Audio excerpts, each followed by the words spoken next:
Bonjour, alors merci d'être venu, puis merci au JUG de m'avoir invité, enfin m'avoir accepté. Donc on va parler refuser l'obsolescence programmée, comment se lancer dans la réparation. C'est pour vraiment les gens qui ne connaissent strictement rien. Donc moi je me suis lancé il y a 10 ans à peu près. Les seuls cours d'électronique que j'avais, c'était la techno que j'avais fait à l'école, quoi, avec UI, LRI, enfin deux trois petites bricoles. Et voilà comment j'en suis venu. Je me suis dit un jour, j'en ai marre de jeter mes appareils et je vais me lancer dans la réparation. Voilà, c'est l'autre. Voilà. Donc, juste vite fait. Donc, moi, je travaille à Zenica, rien à voir avec l'électronique. Je m'occupe plus de tout ce qui est plateforme logicielle, de build et tout ça. Donc, voilà, si vraiment vous y connaissez rien, vous êtes au bon endroit. Donc, en 2012, c'est ça, 2012, quand je me suis lancé, voilà l'effet que ça m'a fait. Pourquoi cette. Alors, j'y connaissais rien, donc je suis allé voir sur des forums, hein, je me suis renseigné et puis j'ai demandé. Et le souci que j'ai eu, c'était le manque un peu de bienveillance, on va dire. En gros, on me disait, si t'es pas ingénieur en électronique, ça sert à rien, de toute façon tu vas jamais rien comprendre, tu vas jamais rien réussir. Bon, c'est déjà bien sympa, donc il m'a fallu quand même pas mal de temps pour persévérer. Enfin, j'ai mis vraiment du temps en fait à me lancer parce qu'à chaque fois je me prenais comme ça un peu des claques. Et puis je me suis renseigné, et puis j'ai de la chance, j'ai un copain qui est ingénieur en électronique et qui m'a dit qu'il était incapable de réparer. Donc voilà, donc je me suis dit, si, il faut être ingénieur et qu'un ingénieur est incapable de réparer, c'est quand même assez marrant. Et je me suis comme ça, petit à petit, renseigné, je me suis aperçu d'une chose, c'est que l'électronique, c'est comme la médecine, il y a des tas de spécialités. C'est complètement différent, c'est des branches différentes, des études différentes. Si vous faites de l'électronique de puissance, l'électronique numérique, analogique, donc en fait, il n'y a pas une électronique, on va dire, il y en a plusieurs. Et puis le parti que j'ai pris, c'est de me dire, ça marche pas. Donc c'est un peu comme le secourisme. Quand la personne elle est morte, au pire on la réanime. Là c'est pareil. L'appareil il est cassé. Au pire j'arrive à le réparer. Sinon il termine à la poubelle et c'est ce qu'il aurait. C'était sa fin de vie quoi. Voilà. Le problème c'est que avant de se lancer dans la réparation d'une chaîne hi-fi, d'une télé, des objets un peu plus conséquents, moi, j'ai commencé vraiment dans une démarche, j'ai réparé vraiment les choses très très simples. Les trucs les. Ah, c'est dommage. Ah, si, c'est bon. Les, les trucs les. Voilà, c'est ça. C'était pour que je le répare. Ouais, c'est ça. Vraiment les choses les plus simples. Donc, par exemple, une guirlande électrique. C'est vraiment tout simple, entre guillemets. Mais voilà, je me lance, déjà j'ose. Et puis, à chaque fois que je vais comme ça réparer quelque chose, je vais pas seulement chercher à réparer, je vais chercher à comprendre le fonctionnement. Donc là, je prends un papier, un crayon, je dessine le schéma, et puis j'en profite. Ah bah tiens, là-dedans, il y a des diodes, comment ça marche une diode? Et petit à petit, comme ça, voilà, une lampe que j'ai réparée. Ouais, c'est 3 fois rien, entre guillemets. Mais à chaque fois, j'apprends, à chaque fois, quand on n'y connaît rien, forcément, ça nous demande du temps, et petit à petit, comme ça, j'apprends des choses concrètes. Une télécommande, une...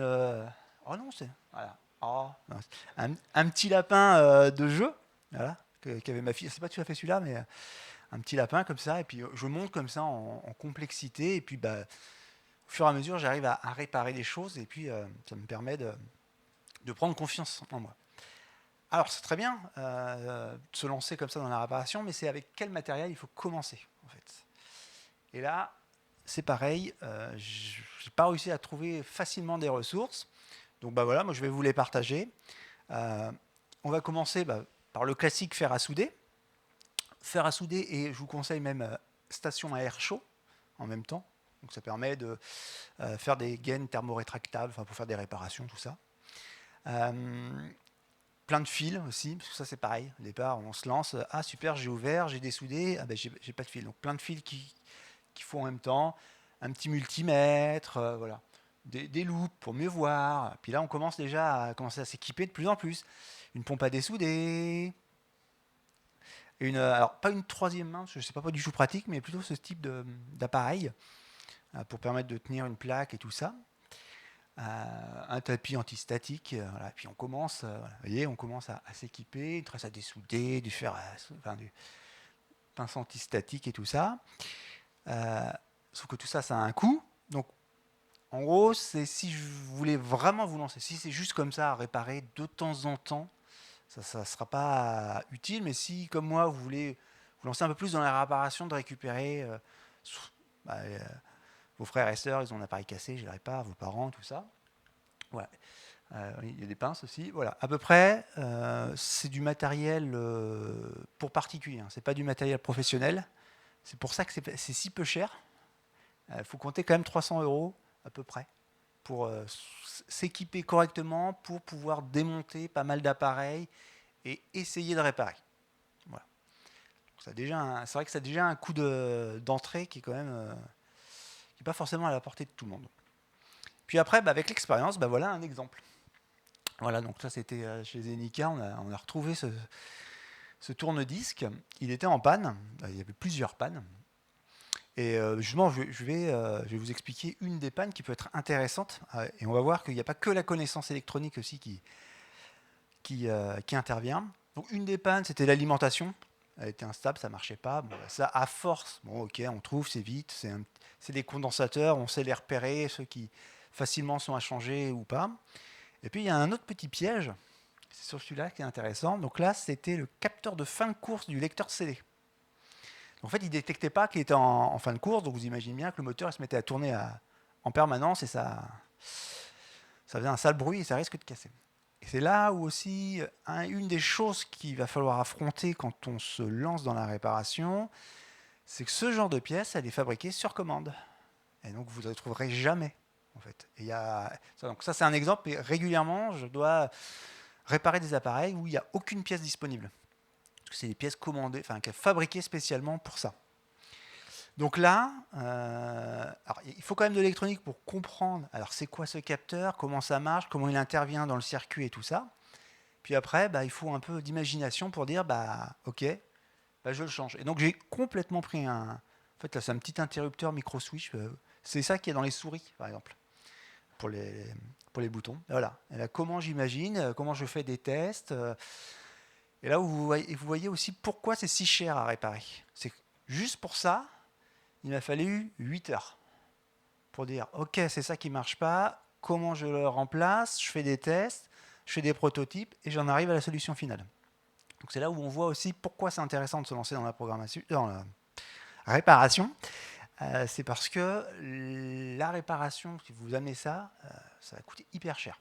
Surtout qu'en plus, vous avez l'option très facile, vous changez toute la pièce.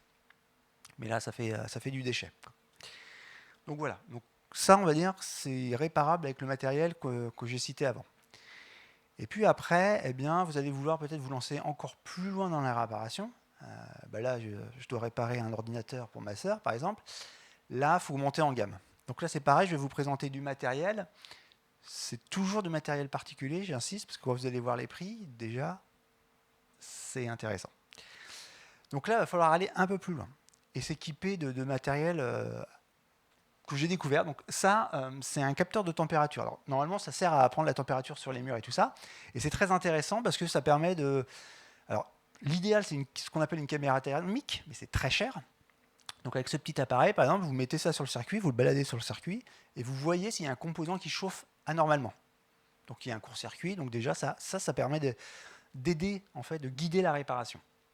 Voilà. Alors vous avez, voilà, des tas d'outils. Alors ça, c'est surtout pour tout ce qui est portable, tablette, avec des ventouses, parce que maintenant ils aiment bien tout coller pour, bien sûr, assurer une étanchéité parfaite, parce que c'est pas du tout pour gêner la réparation. Et donc voilà. Donc d'où le fer à souder à air chaud pour chauffer la colle, pour avec les petites ventouses. Vous voyez ça en plus, on en parle après, sur des chaînes YouTube, c'est assez intéressant. Un testeur de composants, alors ça par contre c'est cool, merci les Chinois, c'est un truc qui coûte 4 €. Donc ça c'est super. Alors ça, j'aurais presque pu le mettre dans les premiers appareils à acheter. Mais c'est vraiment pas cher. Voilà. Alors là on commence à monter un peu, c'est que suivant l'électronique aujourd'hui, je ne sais pas si vous avez déjà ouvert un appareil électronique, c'est ce qu'on appelle les composants montés en surface. Donc c'est tout petit, c'est génial, on n'y voit rien. Et donc il n'y a pas le choix, c'est un microscope numérique qu'il faut. Voilà. Donc là, vous voyez qu'on commence à avoir du matériel. J'ai un bel atelier, on va dire. des tas de composants, parce que vous savez jamais sur quoi vous allez tomber. Donc là, vous achetez un lot de composants, des tas de trucs. Ça va peut-être jamais vous servir. Enfin, certains vont peut-être jamais vous servir, mais vous n'avez pas le choix en fait, parce que sinon, en gros, vous allez trouver la panne. Ah, il faut que je commande. Je commande. Je me prends 1 semaine ou 2 semaines de délai suivant que vous le commandez. C'est désespérant, quoi. Là, bah, c'est l'oscilloscope.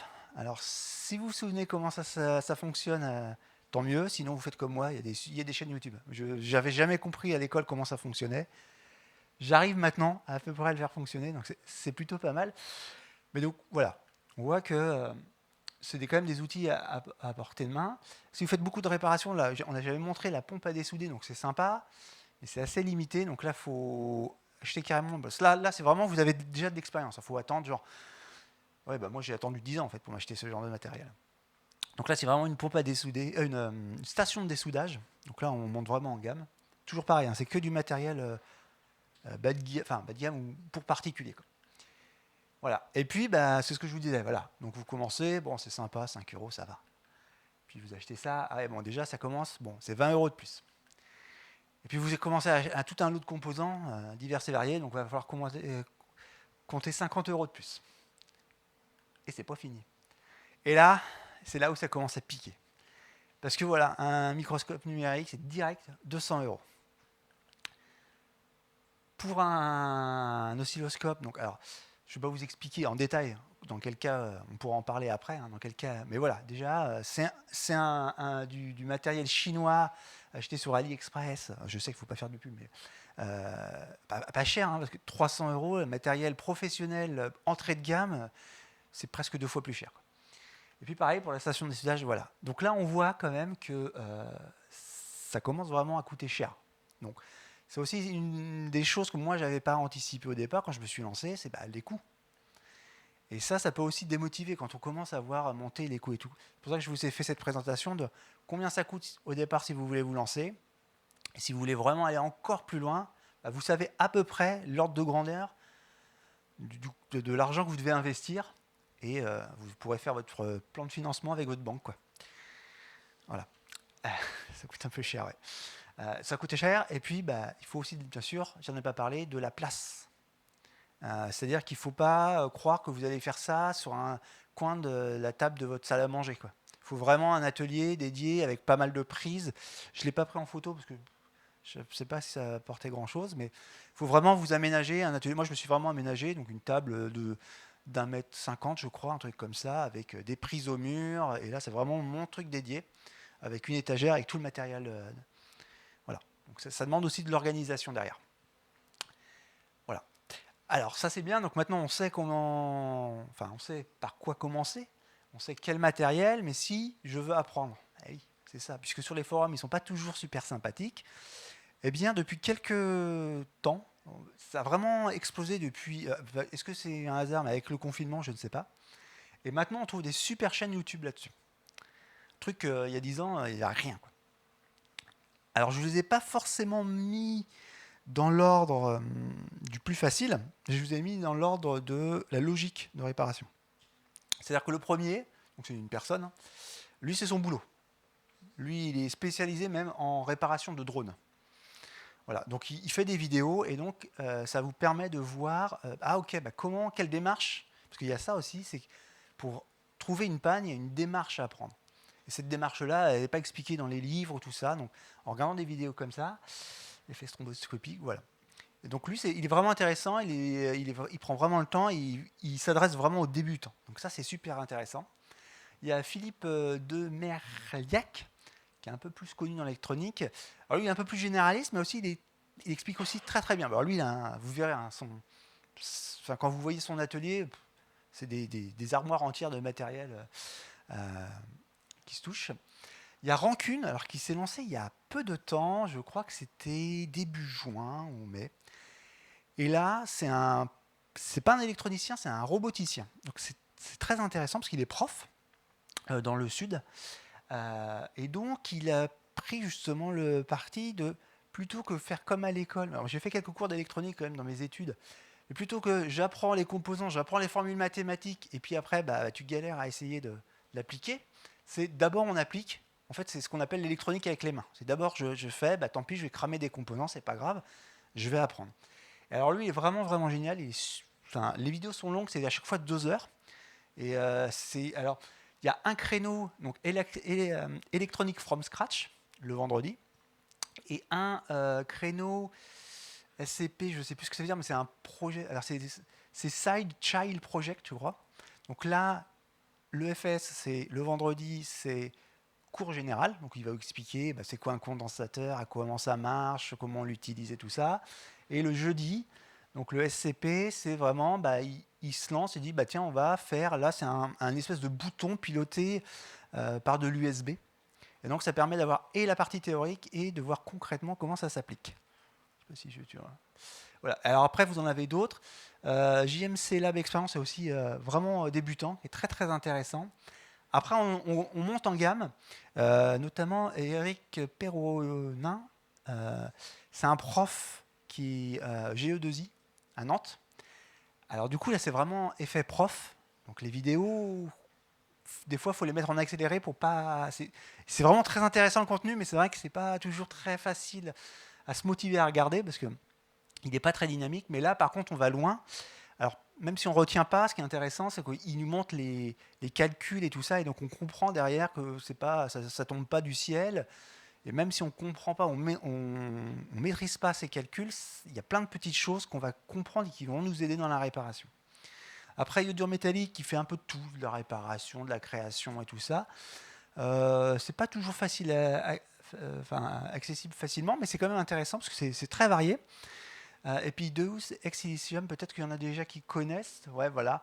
Donc là, on va dire que c'est de la vulgarisation, mais c'est pas vraiment de l'explication, mais il y a quand même des choses intéressantes. Vous pouvez regarder ça. Voilà. Alors ça, c'est YouTube. Alors cet été, j'ai regardé plein de bouquins. Et voilà, 3 bouquins aussi.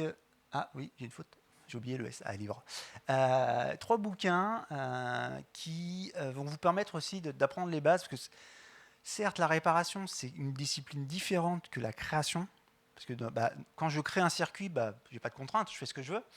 Quand c'est de la réparation, je dois comprendre le circuit. Mais c'est quand même bien de lire un de ces livres-là, voilà, pour apprendre les bases, les calculs. Parce que oui, il faudra faire du calcul, depuis tout à l'heure j'en parle, mais il y a quand même on est obligé, alors pas forcément très compliqué, mais il y a une partie maths qui est quand même intéressante. C'est la fin, oui. En conclusion, voilà. Ce qui est intéressant en fait avec l'expérience, c'est de voir ça. Les appareils qui sont fabriqués pour être bon marché, c'est super, sauf qu'en fait, ils sont très difficiles à réparer. Eh oui, parce qu'ils sont fabriqués pour être facilement et rapidement assemblés, et par contre, pour la réparation, ça coûte extrêmement cher, d'où l'intérêt de se lancer dans la réparation. Donc oui, je parlais des composants CMS, un composant monté en surface. C'est génial parce qu'effectivement, au niveau financier pour l'entreprise, ça coûte moins cher. C'est super avec les nouvelles normes écologiques, de réduction des consommations, ça marche très bien. Le problème, c'est qu'on multiplie la difficulté de réparation par 5, 10. Donc finalement, la démarche écologique peut être aussi impacter la démarche de réparabilité. Voilà. Et puis l'inconvénient, mais ça c'est l'électronique, je disais pour le capteur. Il y a plein de puces régulièrement qui sont fabriquées, mais spécialement pour les constructeurs, notamment Apple, ça fait longtemps qu'ils font ça. Et là, si c'est une de ces puces qui est HS, vous pouvez rien faire en fait. Donc voilà. Voilà, et donc c'est la fin, parce que là je vais me faire expulser. Donc désolé, si vous avez des questions, vous venez me voir après. Donc désolé, merci.